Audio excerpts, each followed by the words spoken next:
Hello everyone. आजकल मैं क्या करता हूँ, जो भी मेरे पास कुछ क्वेश्चंस होते हैं, जो भी मेरे अंदर थोड़ी जिज्ञासा होती है, तो मैं उन्हें चैट जीपीटी हमारे पास है तो मैं कोशिश करता हूँ कि चैट जीपीटी से कुछ क्वेश्चंस करूँ। अब देखो, आपके सामने मैंने क्वेश्चन किया है, अब ये क्या आंसर दे रहा है और फिर बाद में मैंने उसको क्या एनालिसिस किया वो देखना।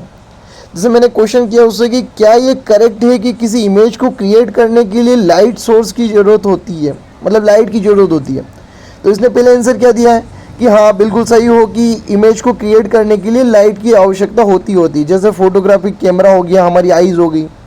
फिर मैंने उससे पूछा, मैंने कहा कि तो फिर थर्मल कैमरा कैसे काम करता है, क्योंकि थर्मल कैमरा में तो कोई लाइट नहीं है, वो तो थर्मल जो रेज निकल रही, वेव्स, जो एनर्जी है उसकी इमेज क्रिएट करता है। तो फिर या तो आप गलत बोल रहे हो या फिर मैं गलत समझ रहा हूँ।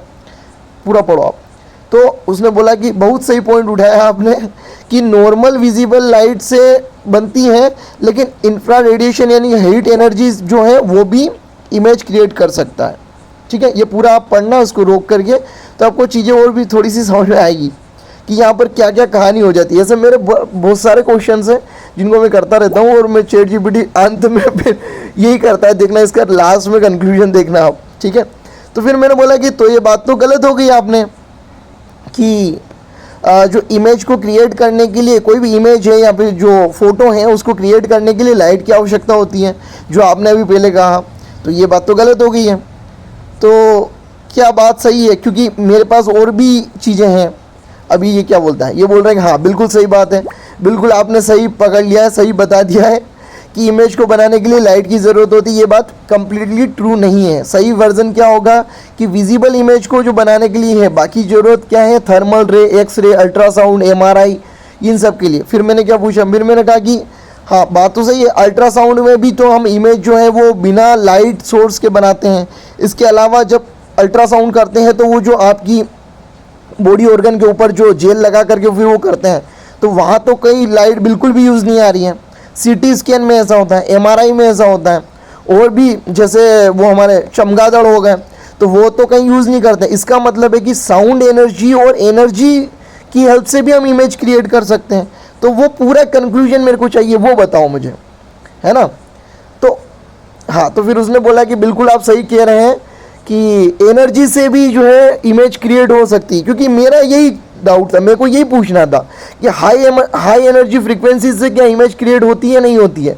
जैसे हम एमआरआई में हो रही है ना, मैग्नेटिक रेजोनेंस इमेज, तो वहाँ पर ये हो रही है। तो मैंने उससे ये पूछा कि मीन्स इमेज को क्रिएट करने के लिए साउंड वेव, एक्स रे और अदर्स रेज जो हैं वो भी क्रिएट कर सकती हैं, और जो एनर्जी है क्या यही परफेक्टली है क्या जिससे कि इमेज क्रिएट हो सकती है, क्या मैं सही हूँ क्या। तो उसने बोला कि हाँ आप बिल्कुल ठीक समझ रहे हो, सही बात कर रहे हो।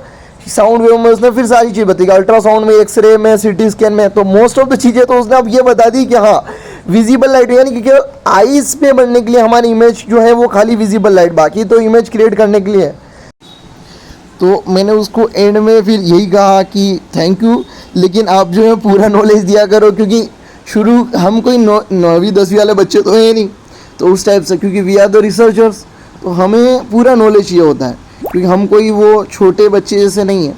तो आप जब भी यहाँ पर कुछ सर्च करें छोटी मोटी चीज़ों के लिए ठीक है, लेकिन आपको एग्जैक्टली उसका नॉलेज पहले से होना चाहिए, यही पर्पस है। ठीक है।